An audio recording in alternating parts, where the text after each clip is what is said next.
So imagine that you're having a dream now, and in your dream, you're dreaming this current experience. Yeah? Okay. And in your dream, you, Harry, are sitting on your chair with the mic in your hand, just as you are now.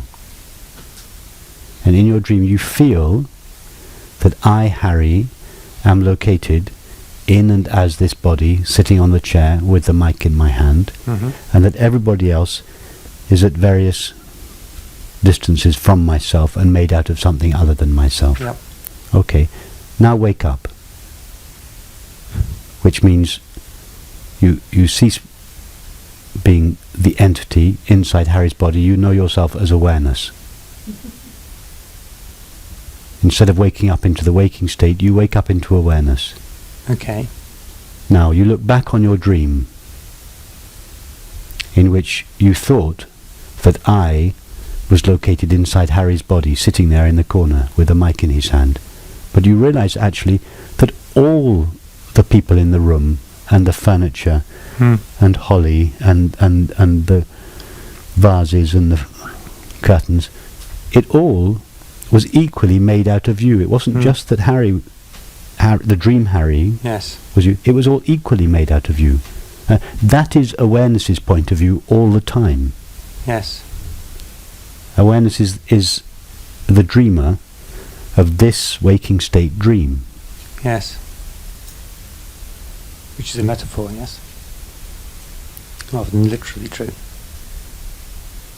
No, it's literally true that awareness is the dreamer of this waking state dream. But I'm using the metaphor, I'm using dream language to associate it with something which we actually, I'm trying to relate it to our actual experience. Yes. To show that it's not such a strange idea, because it's actually what happens every night. We have a dream in which the belief that we are located in and as a body is no less real than it is in the waking state. And yet when we wake from the dream, we think, how silly, I wasn't that body sitting in the corner. I was the entirety of my dream.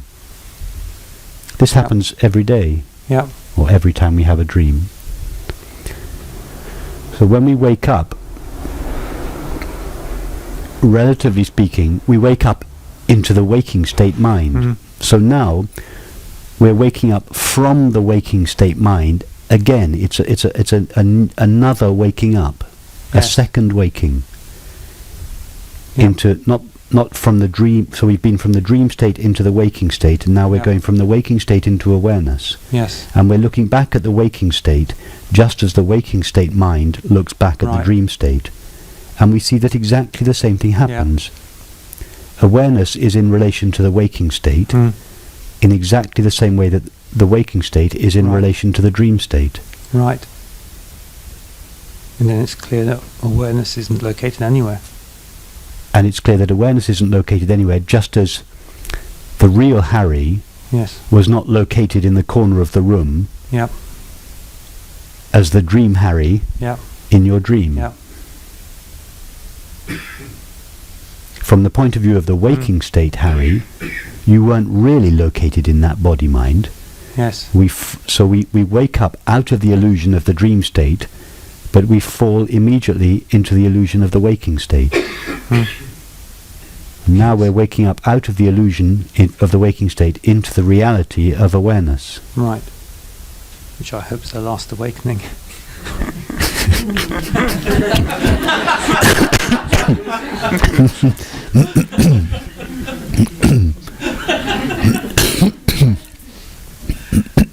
Okay, yeah, that's actually really clear. That I know I'm going to have trouble when I try and relate it to the word seeing.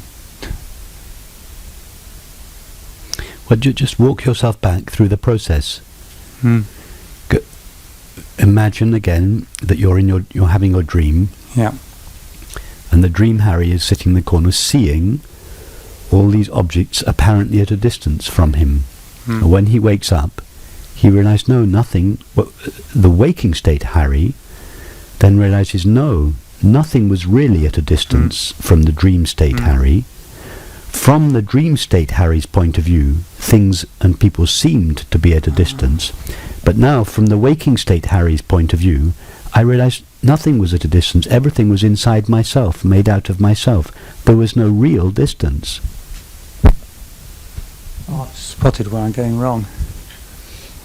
It's like in my mind I have a mental concept of seeing like it's a beam of light. Yes. And it's just not like that. No, it's not going from one place to another. Yeah. Exactly. Yeah, so even when I was seeing, it's like there was still this, like this beam of light, but there was still something at the end of the, yes. the end of the beam. Don't think of seeing as having a direction. No. From one place here Yes. to another object over there. Think of it as kind of ready-made, already spread out. Yes. All equidistant from yourself. Yes. No direction in it. Not going from here, the seer, Yeah. to there, the seen. I'm going to have to rethink my entire perception of everything. Thanks, Rupert. It's a pleasure, Harry.